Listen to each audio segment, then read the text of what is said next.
आपने कई पॉडकास्ट देखे होंगे शहरों के बड़े बड़े लोगों के बारे में, एक्सपर्ट्स के बारे में। आज हम जानेंगे किसान के बारे में। एक किसान की जिंदगी कैसी होती है, उसका एक दिनचर्या कैसे होता है, वो सुबह से शाम क्या करता है, उसको किस प्रकार की दिक्कतें आती हैं। आज हम यही देखेंगे। हमारे रामदास जी छेड़े, ये अमरावती से है। ये महाराष्ट्र का सबसे अफेक्टेड एरिया है जहां पे पानी की भी कमी है। तो कोई भी अगर प्रॉब्लम आती है किसानों को, सबसे पहले यहीं पे होती है।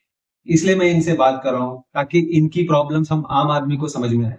तो चलिए देखते हैं रामदास जी का क्या कहना है।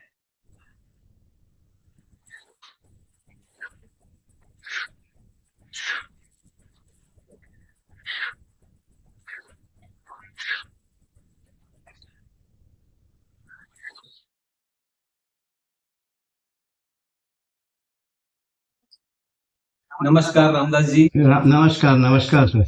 कॉन्वर्स कम्युन पॉडकास्ट में आपका स्वागत है। रामदास जी, ये बताइए आपने खेती की शुरुआत कैसे की और कब की? हा, तर मी शेतीमध्ये प्रवेश जो केला समजा करण्यामध्ये, तर वयाच्या 20-22 वर्षापासून. मतलब स्कूल कॉलेज करने के बाद। हो. और किस चीज की खेती करते थे आप? कोरडवाहू. कोरडवाहू. तो आपके पिताजी भी खेती करते थे? नाही, माझे वडील पण शेती करत होते. हो. मग वारसाने ती शेती आमच्याकडे आली तर मग आम्ही करायला लागलो. तो ये खेती का जो काम है ये आपके परिवार में या खानदान में कब से चल रहा है? तरी मला असं वाटते 60 वर्ष झाले सर. काही वर्षपर्यंत भावंड दोघं भाऊ होतो आम्ही. त्या दोघा भावा मिळून केली. नंतर डिवायडेशन झाल्यापासून 40 वर्षापासून मीच करतोय. कामावर माणसं ठेवतो सर. बारिश और क्लाइमेट का अनुमान कैसे लगाते हैं आप? हे प्रोसेस म्हणजे असं, आता ते नक्षत्र वगैरे येतात त्याच्यावर आम्ही वाट पाहतो. ढगाळ वातावरण आहे किंवा मृग नक्षत्र आलाय, ढगाळ वातावरण आहे, पाऊस येण्याची शक्यता आहे, असे अंदाज करतोय आम्ही. त्या अनुसार मग आम्ही स्वतः ऍडजस्ट करतो, प्रिपरेशन करतो, तयारी करतो. ते आल्यानंतर मग लगेच पेरणी वगैरे करतो. तोपर्यंत उन्हाळी वाह्या वगैरे ते सर्व ओके असते. पेरणी योग्य शेती तयार करून ठेवतो. मग पावसाची वाट बघायची. कौन से धान्य की खेती करते हैं? तर आतापर्यंत आम्ही 20 प्रकारची पिकं पेरली बघा. कापूस, ज्वारी, गहू, तूर, मूग, सोयाबीन. ओके, तो आप क्लाइमेट के हिसाब से अलग अलग खेती करते हैं। हो, वातावरणानुसार. तो आप इन्हें बेचते कैसे? तर हे कृषी उत्पन्न बाजार समितीमध्ये किंवा प्रायव्हेट व्यापारी वगैरे येतात, त्यांच्या माध्यमातून विकतो. ओके, तो आपका कुछ कॉन्ट्रैक्ट होता है उनसे? असं होऊ शकते की बा आमचे हे एवढा कापूस होईल तर आपण घ्याल, असं बोलणं होऊ शकते त्यांच्याशी, आणि ते रिजनेबल भावाने घेतात. मग तो रामदास जी, ये भाव जो ऊपर नीचे होता है इसका क्या परिणाम होता है? हो, चढ उतारचा परिणाम होतो सर. सुरुवातीला चांगले भाव असतात, नंतर सॅच्युरेशन होते तर मग कमी होतात, पुन्हा अधिक होतो. तर मग आम्ही काही उत्पन्न मग आम्ही विकतो, काही ठेवतो. म्हणजे समजा आम्हाला 50 क्विंटल कापूस झाला तर आम्ही 5-25 क्विंटल विकून टाकतो. 5-25 क्विंटल भावाची वाढेना त्याची वाट पाहतो. आणि कधी कधी मग लॉसही होते, कधी कधी फायदाही होतो. और मैं ये पूछना चाहता था कि जो आपको मिलती है सरकार से मदद, क्या वो काफी होती है आपके लिए? शेतीची सरकारची मदत, अति पाऊस झाला, कमी पाऊस झाला, अशा वेळेला मग तलाठ्याकडून त्याची नोंद होते आणि नंतर मग काहीतरी सरकारी मदत मिळते. और वो जो गवर्नमेंट से जो घोषणा होती है कि लोन माफ कर दिया गया है किसानों का, तो ये क्या हो जाता है, मतलब या हो गया है? नाही नाही नाही नाही सर, त्यापेक्षा कैक पटी प्रमाणानं कमी. समजा आमचं नुकसान 1 लाखाचं होत असेल तर आम्हाला 10,000 20,000 मिळतात. कधी मिळतात कधी मिळतही नाही. हो, लोन वगैरे गव्हर्नमेंट म्हणजे कर्ज वगैरे घेतो नाही. आणि शेतकरी जर फेडल्या गेलं नाही तर शासनाकडून अशा काही सूचना येतात, करतात ते काहीतरी, त्याचा फायदा मिळतो कधी कधी. म्हणजे त्याच्यामध्ये ग्रेड ठेवतात, ते त्या ग्रेड मध्ये बसलो तर आम्हाला फायदा होतो, सरसकट फायदा होत नाही. आपने ग्रेड के बारे में बताया, ग्रेड कैसा होता है? हे ग्रेड म्हणजे बाबा 2 हेक्टर पर्यंत जर नुकसान झालं तर मग जास्त कितीही जरी झालं तरी तुम्हाला फक्त 2 हेक्टर पर्यंतच मिळेल. छोट्या शेतकऱ्यांना होतं म्हणजे ज्यांच्याजवळ शेती कमी आहे, पेरणी ज्याची कमी आहे, त्यांना फायदा बराचसा होतो. पण मोठे शेतकरी आहे, समजा 20 एकर मूग पेरला, गव्हर्नमेंट देणार फक्त 2 हेक्टरचं 1 हेक्टरचं, नुकसान भरपूर होते, फायदा आम्हाला गव्हर्नमेंटकडून कमी मिळतो, पण होते मदत. अच्छा रामदास जी, आप कुछ मशीनरी यूज करते हैं खेती में? हे ट्रॅक्टरनं करतो आम्ही. हो, ट्रॅक्टरने म्हणजे नांगरणी ट्रॅक्टरने होते, पुन्हा वखरण वगैरे यानं होते. ट्रॅक्टर शेतीचा अवजार उपयोग करतो आम्ही, रोटावेटर वगैरे आहे. और खेती में जब नुकसान होता है तो क्या किया जाता है, क्या करते हैं आप? त्यात आम्ही काय करतो, मग ते समजा नुकसान झालं आणि त्याच्यात जर पीक येण्यासारखं नसेल तर मग आम्ही मोडून टाकतो, दुसरं पीक पेरतो. मग शेवटी लॉसच असतो तो. आता यावर्षी तर सर्व शेतीच लॉसमध्ये आहे सर, एकदम पूर्णतः. म्हणजे 100% खर्च आला सोयाबीनला. समजा सोयाबीनचं उदाहरण सांगतो तुम्हाला, आणि 30% उत्पन्न झालं. म्हणजे प्रॉब्लेम एवढे सर, लेबर प्रॉब्लेम मोठा जबर आहे आजकाल, मजुरी वाढलेली आहे. आणि पूर्वीसारखे, म्हणजे स्पष्ट सांगायचं, पूर्वीसारखे मजूर टायमिंग प्रमाणे काम करत नाही ते. मग त्या टाइम पर्यंत काम केलं की मग किती काही हो, याच्यामुळे थोडासा शेतकऱ्यावर त्याचा दुष्परिणाम होतो, उत्पन्नावर परिणाम होतो. हे हवामान जे बदलते ते, मग ते हवामानाचे अंदाज वगैरे येतात ना शासनाकडून, त्याचा कानोसा आम्ही घेत असतो. आणि तो कानोसा घेतल्यानंतर मग होईल तेवढे प्रिपरेशन करण्याचा प्रयत्न करतो. जी, मैंने सुना है अमरावती में पानी का बहुत इश्यू है, तो अमरावती में पानी का अरेंजमेंट कैसे होता है खेती के? आमच्या इथे सर्व हा क्षारपट्टा आहे, आमचा भाग सलाईन ट्रॅक आहे. आणि मग आतापर्यंत बोर नव्हत्या, पण आता लोक बोर करायला लागले, शेततळं घ्यायला लागलेत, आणि ज्याच्याकडून शक्य असेल ते शेतीला पाणी देतात. पण क्षारपट्टा असल्यामुळे काय होतं सर, की 1-2 वर्षात शेतीचा कस जो असतो जमिनीचा, तो खार पट्टा असल्यामुळे जरा कमी होतो, शेती खराब होते असं मला 2 मिनिटं करता. उत्पादन क्षम राहत नाही, हो, नुकसान होतं. मग और किस प्रकार के प्रॉब्लेम होते हैं खेती में?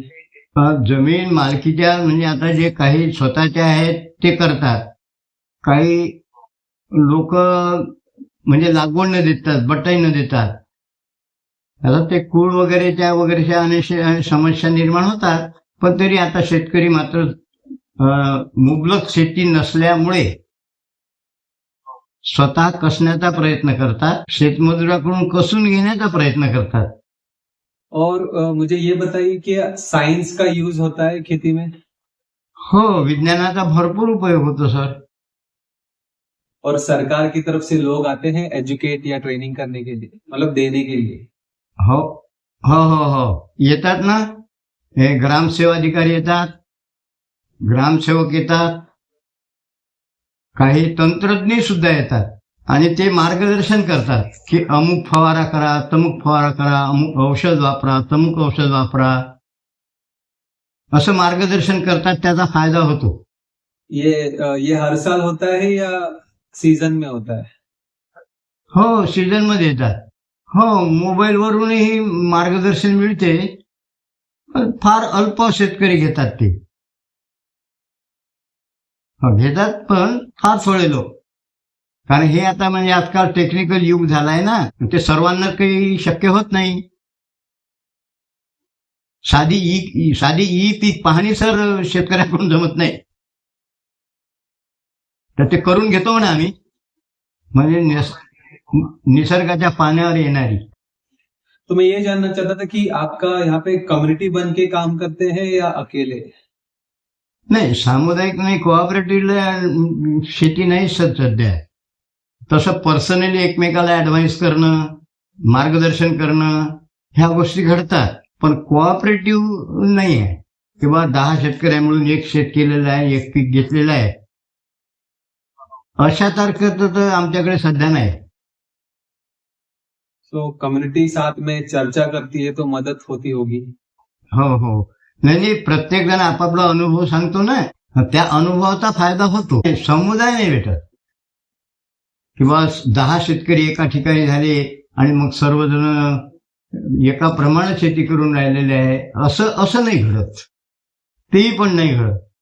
हा, एक होतं की मागच्या वर्षीचा शेतीच्या उत्पादनाचा उपयोग घेऊन, म्हणजे ऍव्हरेज घेऊन, या वर्षी आपण कोणतं पीक पेरावं याचा बाकी प्रत्येक जण थिंकिंग करतो. हा, एकमेकाला आयडिया देतात, खतं बदलतात, औषधं बदलतात. आता मी याच्यापूर्वी 5 वर्ष वेस्टेजचा सर्व उपयोग केला. वेस्टेजची औषध वापरली मी 4-5 वर्षापर्यंत. हो, आता मग हे त्याच्यामध्ये आता मिक्स व्हायला लागलं.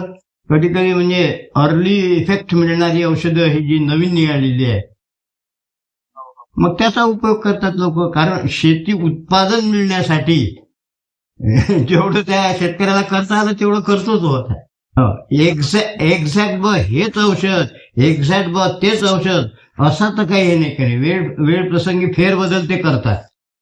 गवर्नमेंट ने हाल ही में एक पेस्टिसाइड को लेके कुछ घोषणा की थी, उसके बारे में कुछ बताइए. तसे बरोबर आहे सर. हे जे आपण रासायनिक खते वगैरे वापरतो ना, यामुळे शेतीची जी पत असते, उत्पन्नाची जी क्षमता असते, ती क्षमता कमी होते. हो, मातीची क्षमता कमी होती, उत्पादन कमी होते. आणि नैसर्गिक शेती जी आहे, ज्याला आपण सेंद्रिय शेती म्हणतो, शेणखत, मुक्तमुख हे जी खतं होती, त्या शेतीचा कस उत्तम वाढतो, जमिनीत उत्पादनही बऱ्यापैकी मिळते. आता एक गोष्ट होत आहे सर, की क्वालिटी वाढली, उत्पादन वाढलं, पण शेतीचा जो उत्पादन क्षमता आहे जमिनीची, ती प्रत कमी कमी होत चालली. असा एक अनुभव, म्हणजे ऍक्च्युअली माझा ओन एक्सपिरियन्स आहे हा. 1-1.5 वर्ष चांगलं पीक येते. तो मैं ये जानना चाहता था कि आपका यहाँ पे कम्युनिटी बन के काम करते हैं या अकेले? हो, शेतकरी संघटना वगैरे, आता पॉलिटिकल दृष्ट्या शेतकरी संघटना आहेत, पण हे ग्रामीण भागात 10 शेतकरी एका ठिकाणी येऊन विचार विनिमय करतील, आपल्या पिकाची क्षमता कशी वाढेल, उत्पन्न कसं वाढेल, काय केलं पाहिजे, कसं केलं पाहिजे, हे कोऑपरेशन तरी अजून आमच्या खेड्यामध्ये नाही. हो, जिल्ह्याच्या लेवलवर मध्ये शेतकरी मीटिंग होतात. काही शेतकरी जातात, ग्रामसेवक, ग्रामाधिकारी हे मार्गदर्शन करतात. काही त्यांच्या मार्गदर्शनाखाली शेती करतात शेतकरी. असं प्रशिक्षणाचे वर्ग जे व्हायला पाहिजे होतात काही ठिकाणी शेतकरी जातात, काही ठिकाणी जात नाही. अच्छा रामदास जी, मुझे किसानों का रूटीन बताइए, दिनचर्या कैसा होता है सुबह से लेकर शाम तक? हा, आमचा शेतीचा टाईम सकाळी 5:30-6 ला सुरुवात होतो. 5-6च्या दरम्यान उठणे, थोडस श्रमिक, शारीरिक हे ते काही आरोग्याच्या दृष्टीनं हालचाल करणे. नंतर मग आपल्या शेतीमध्ये कोणतं औष जातं, वखर जातं का, दुंड जातं का, नागर जातो का, बाया निंदायला जातात की फवारा आहे, याप्रमाणे मग आम्ही शेतीत जातो. फवारा असेल तर 12-2 वाजेपर्यंत फवारा चालतं, परत यायचं घरी, जेवण केल्यानंतर पुन्हा सायंकाळी जायचं, सायंकाळी परत यायचं. असा एकंदरीत जनरली असा हा दिनक्रम आहे. पण शेतीवर रोजच जावं लागतं सर. म्हणजे आम्ही असं बोलतो, म्हणजे वऱ्हाडी भाषेमध्ये, की दररोज जर शेतीला भेट दिली तर शेती आपल्याशी बोलते. म्हणजे शेती बोलते याचा अर्थ असा की तिचं निरीक्षण केल्यानंतर काय करायला पाहिजे, निंदन करायला पाहिजे की वखरण करायला पाहिजे की डवरण करायला पाहिजे की कापणी काय करायचं पाहिजे, ही शेती आम्हाला सांगते आणि मग त्याची आम्ही तयारी करतो. खूप तण जर आम्हाला शेतीत दिसलं तर लगेच आम्ही निंदाची तयारी करतो. अशासारखं म्हणजे रोज शेतीत गेल्यानंतर, बाकी शेतीत दररोज गेल्यानंतर फायदा होतो. शेतकऱ्याला काय करावं उद्या याची एक प्रकारची सूचना मिळते आणि तो तयारीला लागतो. म्हणून शेतीत दररोज जाणे आवश्यक आहे. तो सब कुछ अंदाजे से होता है या फिर गवर्नमेंट की सलाह ली जाती है? नाही, तसं जर सर्वांचं ऐकतो, सर्वांचं आम्ही, शासनाचंही ऐकतो, ते कर्मचारी येतात त्यांचंही ऐकतो. शेवटी पर्सनली आम्ही आमचा व्यक्तिगत विचार करून, अर्थव्यवस्थेचा विचार करून, आपल्या शेतीची क्षमताचा विचार करून कोणतं बीज पेरावं, कसं पेरावं, केव्हा पेरावं हे मात्र आम्ही स्वतः ठरवतो. सल्ला त्यांचा घेतो, त्यांचाही आम्ही त्याच्यासाठी उपयोग करतोच आणि त्याचा फायदाही पण होतो आम्हाला. कारण सर्वच गोष्टी काही शेतकऱ्याला कळत नसतात. सर्वच गोष्टी काही म्हणजे हे आजचं टेक्निकल युग आहे, त्याच्यामुळं काही सर्व शेतकऱ्याला कळते असं नाही आहे. म्हणून त्यांचंही मार्गदर्शन आम्ही घेतो, त्यांचंही ऐकतो आणि आम्ही आमच्या परीने मग त्या दोघांचा मेळ बसवून आम्ही उत्पादन घेण्याचा प्रयत्न करतो. तो आपको क्या लगता है कि गवर्नमेंट ने क्या कुछ बदलाव लाने चाहिए? शासनाने सर बदल तर भरपूर आणावेत असं वाटते. शासनाने भरपूर बदल आणावेत आणि शेती जेवढी सुयोग्य रीतीनं करण्यात येईल इतकं गव्हर्नमेंटने शेतकऱ्याला एक तर मुख्य उपदेश, आर्थिक सहकार्य आणि तंत्रज्ञानाचा सहाय्य हे करायला पाहिजे. सो गवर्नमेंट रेगुलर आते हैं ऐसे ग्रामीण विभाग में खेती देखने के लिए? हो सर, हो हो हो, अगदी खरी गोष्ट आहे ही. म्हणजे रियालिटी आहे की वारंवार येतील, शेतकऱ्यांच्या भेटी घेतील, शेतकऱ्यांना सांगतील, त्यांची पीक पाहणी करतील. असं काही घडत नाही सर. सो हाल ही में रिसेंटली गोडाउन की बड़ी चर्चा हो रही थी न्यूज में. हो, स्टोअर ना. हो, गोडाऊन नाही आहे प्रत्येकाकडे, काही शेती म्हणजे गोडाऊन उपलब्ध नाही आहे. काहींच्या जवळ आहे, काही आपल्या घरात ठेवण्याचा नुसतं उपयोग करतात आणि ज्यांच्याजवळ इनफ उत्पन्न होते ते शेती खरेदी विक्रीमध्ये जे गोडाऊन्स आहेत तिथे स्टोअर करतात, त्याच्यावर कर्ज उचलतात. ओके. तो गोडाउन की कमी होने से क्या क्या प्रॉब्लम्स होती है? कमी असल्यामुळे मग कधी कधी पाऊस येतो, कापूस भिजतो, काही पोते ओले होतात, हे नुकसानाचं सोर्स आमचं. याकरता एक ग्रामीण भागात जर गव्हर्नमेंटचं गोडाऊन जर असेल, एक जर मोठं गोडाऊन जर गव्हर्नमेंटचं असेल तर शेतकरी तो त्याच गावात आपला माल तिथे सुरक्षितरित्या ठेवू शकतो, त्याचं नुकसानापासून दूर जाऊ शकतात. असं एखादं गोडाऊन जसं शहरीमध्ये करतात, कृषी उत्पन्न बाजार समितीमध्ये मोठमोठे करतात, तर असं ग्रामीण भागात एखादं जर ग्रामपंचायत मार्फत म्हणा किंवा शासनामार्फत म्हणा एखादं गोडाऊन जर झालं तर शेतकऱ्याचा बराचसा फायदा होईल, एक सुविधा प्राप्त होईल. तो आपके हिसाब से गवर्नमेंट कैसे मदद कर सकती है, मतलब किस प्रकार मदद कर सकती है? ते असंही होऊ शकते सर, जर प्रयत्न केला तर शेतकऱ्याजवळची जी शेती आहे त्या शेतीमध्ये हेक्टर प्रमाणे म्हणा, एकराप्रमाणे म्हणा, गोडाऊनसाठी जर काही कलेक्शन झालं तर शेतकरी निश्चितपर्यंत कोऑपरेटिव्ह आहे. म्हणजे आपलं गोडाऊन हा भाव तयार होईल. तो रामदास जी, मेरे इतने ही सवाल थे आपके लिए. आप कुछ कहना चाहते हैं? हा, मला म्हणजे सांगायचं एवढं आहे की आज शेती व्यवसाय अतिशय कठीण झालेला आहे. एक तर काय, दुसरी एक गोष्ट महत्वाची सांगतोय तुम्हाला, म्हणजे असा आपला विरोध नाहीये, पण हे गव्हर्नमेंट जे मजुरांना एक मदत म्हणून देतं त्यांचं जीवनमान उंचावण्यासाठी,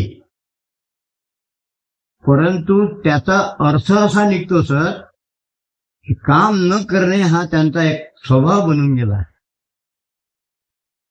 उदाहरण सांगायचं, मी टीका करणार नाही, जे करतंय गव्हर्नमेंट ते गरिबासाठी करतं, पण त्यांना हा समज नाही की भवितव्यात आपल्याला जीवन जगायचं आहे, तर लग्न आहे, कार्य आहे, मुलाचे शिक्षण आहे, वगैरे वगैरे अडचणी आहे, ज्याच्यासाठी आपण मेहनत करून पैसा सेव्ह केला पाहिजे आणि या मदतीचा उपयोग आपण त्याच्यासाठी केला पाहिजे, हा समज नाही असं आमचं मत आहे. तो आपका कहना है कि गवर्नमेंट, सरकार ध्यान नहीं दे पा रही है. हो, आणि त्याच्यामुळे काय झालं की याला ऐदीपणा म्हणतो आम्ही ग्रामीण भागात, तो ऐदीपणा वाढला आणि तसा पैसा मिळत असल्यामुळे, बिना श्रमाचा पैसा मिळत असल्यामुळे व्यसनं वाढली, म्हणजे कामचुकारपणा वाढला. शेतकरी आणि शेतमजुराचं जे नातं होतं ते नातं अतूट होतं, पण आता त्याच्यामध्ये एक शेतमजुराचे म्हणा किंवा शेतकऱ्याचे म्हणा गैरसमज निर्माण होऊन ते एकमेकापासून दुरावलेले आहेत. पहिले शेतकरी शेतमजुराचं हित बघत होता आणि शेतमजूर शेतकऱ्याचं हित बघत होता. आता तो भाव सहसा अस्पष्ट झाल्यासारखा आहे. मदत जरूर करावी गव्हर्नमेंटनी, ओके. त्याच्याबद्दल वाद नाही, कारण त्यांचंही जीवनमान उंचावलं पाहिजे हा आमचाही सर्वांचा, सर्व समाजांचा उद्देश आहे. परंतु त्याच्यातून हा असा जर कामचुकारपणा, ऐदीपणा, व्यसनाधीनता असं जर वाढत गेलं तर मला असं वाटतं हे नातं अतिशय दूर जाईल पुढे. द्यावं जरूर. तो गवर्नमेंट की तरफ से लोग सर्वे करने नहीं आते? शेतकऱ्यांच्याकडे त्यांच्या विकासाकडे लक्ष देतो, पण पुरेसं लक्ष नाही आहे गव्हर्नमेंटचं. Actually on spot there are many difficulties sir. हे समजून घेतलं पाहिजे शासनाच्या माणसांनी आणि त्याप्रमाणे मार्गदर्शन केलं पाहिजे, पण असं होत नाही. शासन मदत करतेच, परंतु विचारपूर्वक त्या मदतीचा, केलेल्या मदतीचा ऍक्च्युअली काय उपयोग होतो याच्याकडे मात्र दुर्लक्ष गव्हर्नमेंटचं आहे. समजा मला ट्रॅक्टर दिला गव्हर्नमेंटने सवलतीवर, मग मी तो ट्रॅक्टर खरोखरच शेतीत वापरतो काय, माझ्या उत्पन्नात भर होण्यासाठी वापरतो काय, किंवा मी मिळाल्याबरोबर विकून टाकतो, हे कोणी पाहत नाही सर, हे कोणीच पाहत नाही. तो गवर्नमेंट की तरफ से कोई सर्वे करने नहीं आता है कि यानी कि जो मदद दे रहे हैं गवर्नमेंट की तरफ से वो सही तरीके से इस्तेमाल हो रहा है या नहीं? ते सांगत नाही, कोणी येत नाही. एकदा ट्रॅक्टर शेतकऱ्याच्या मातीत मारला आणि त्यानं त्या सवलती घेऊन घेतल्या की जसा कन्सर्ट, परस्परांचा कन्सर्ट संपल्यासारखं होतं. म्हणजे मी ऍक्च्युअल बोलतोय हे. आता कित्येक अवजार शेतकऱ्यांसाठी, शेतमजुरासाठी, कारागिरांसाठी वगैरेसाठी गव्हर्नमेंट खूप खूप दिलाय, परंतु त्याचा उपयोग आपलं स्वतःचं उत्पन्न वाढवून आपली आर्थिक स्थिती कशी सुधारेल याच्याकडे मात्र याच्यासाठी त्याचा उपयोग होत नाही. उलट ते आणलं, विकलं, पैसे खिशात टाकले, खर्च केले, म्हणजे शासनाचा जो उद्देश आहे तो उद्देश पूर्ण होत नाही असं माझं पर्सनल ओपिनियन आहे. तो गवर्नमेंट ने एक सिस्टम बनाया है जो फाइनेंशियल हेल्प किया है उसके लिए. हा, हे ऑब्झर्वेशन व्हायला पाहिजे. तुम्ही मला, शासनाने जे माझ्या आर्थिक उन्नतीसाठी जे काही मला दिलं, मदत दिलेली आहे, साहित्य दिलेलं आहे, अवजारं दिलेली आहे, त्या अवजाराचा उपयोग तो उत्पादन वाढीसाठी होतो की नाही हो, की काय करतो तो, याचा अभ्यास व्हायला नाही पाहिजे कसं. तो रामदास जी, आपका कीमती समय देने के लिए धन्यवाद. आपसे फिर मुलाकात होगी. धन्यवाद सर. माझ्यासारख्याला आपण असा एक संधी दिली त्याच्याबद्दल मी पुनश्च धन्यवाद करतोय. याच्यामुळे काय होतं सर, बाकीच्या शेतकऱ्यांना थोडीशी चालना मिळते. हे योग्य केलं तुम्ही, तुमच्या योग्य असणाऱ्या अशा या म्हणजे प्रोजेक्ट बद्दल मी तुमचं प्रथमतः अभिनंदन करतो. आणि आमच्यासारख्या छोट्या कास्तकारांच्या मुलाखती घेऊन त्याच्या ऍक्च्युअली डिफिकल्टीज काय हे तुम्ही जाणून घेतल्याबद्दल पुनश्च आपलं अभिनंदन. धन्यवाद. जी, धन्यवाद. धन्यवाद.